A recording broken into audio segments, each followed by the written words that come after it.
Everyone, welcome to another Find the William Booth problem, and this time it is a missed opportunity, where after a very aggressive Samish King's Indian, I have completely ripped his king apart, and I have several ways to win this position.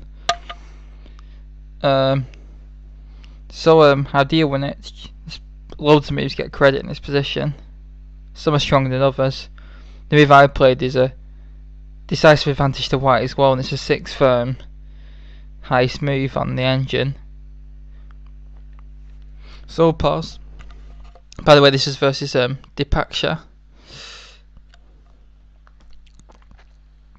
Well, I played this, which is obvious, but it's not very good, even though it still wins. The most crushing move is Rook h7. Now, why is this crushing, you might ask? What does it threaten? Well, the idea is to put the king in a mating net with moves like bishop d4 and queen d4 coming. I mean, I'd seen this, but I thought black would play something like e5. But there was another trick with knight d5, because after e5 then there's knight f6 check.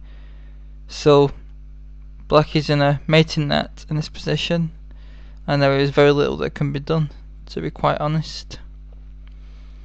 For example, if say rook takes f3, knight d5, oops, and what can be done? e7's hanging. It's just, there's nothing. Queen d4 to g7 mate, and if f6 is ever played, you got into like knight f6 check, or the queen's also hanging, so I think you play bishop d4. It's just a mess. So after rook h7, black's best try is queen f5. But now we can play, well, we can take an e7 for a start, but f4 is the crucial. What's it doing? f4 is just a crushing move, and it's just nothing that can be done. Say rook a d8, we have just knight b5.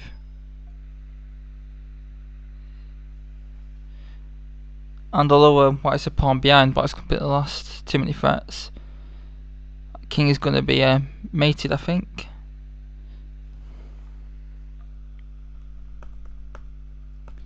So rook a7 was just a killer. Also killing his knight d5.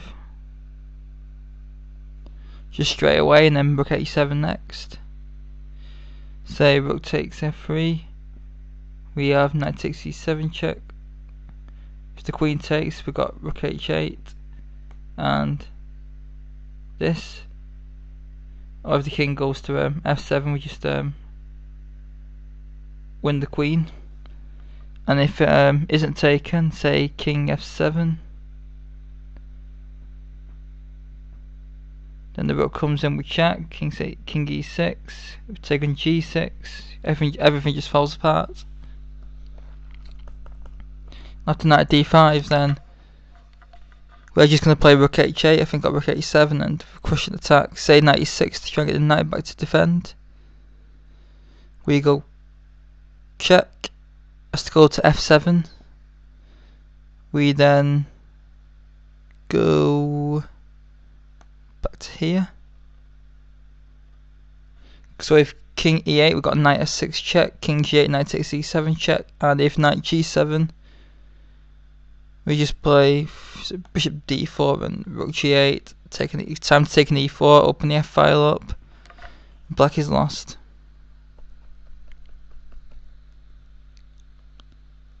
But I play check, which is not that great.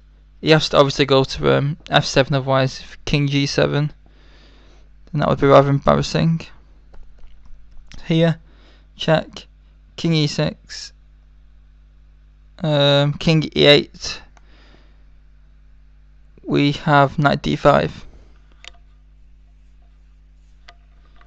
And again, black is lost. This knight d5 move seems to be the killer in a lot of lines. If we take here, take back, king f7, and now just check, and if king back to e8, we can just play bishop takes c5, and rook takes c7 is next. So king e6, I play queen h2, and now white is still sort of winning, but actually blundered again. Rook takes f3 is not too bad for black, but we played e takes f3, try to get the f pawn through, and now it's find the winning move again. It's 2 crushing moves. I played an absolute horrific blunder. There's 2 moves over +5. The first is rook g8. So what is the point of this move? If rook takes g8, black is mated by queen h3, king e5,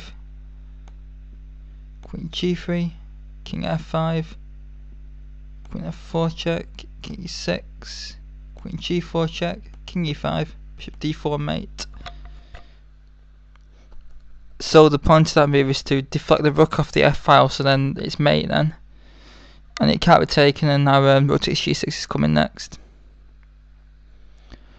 But I think there's a simple one as well, with just queen h6 is just simpler, threatening to take in g6 with a mating attack. Say queen e8, we can play queen h3 check, we have to play. Rook f5 loses the queen, so we play king e5, then we've got check.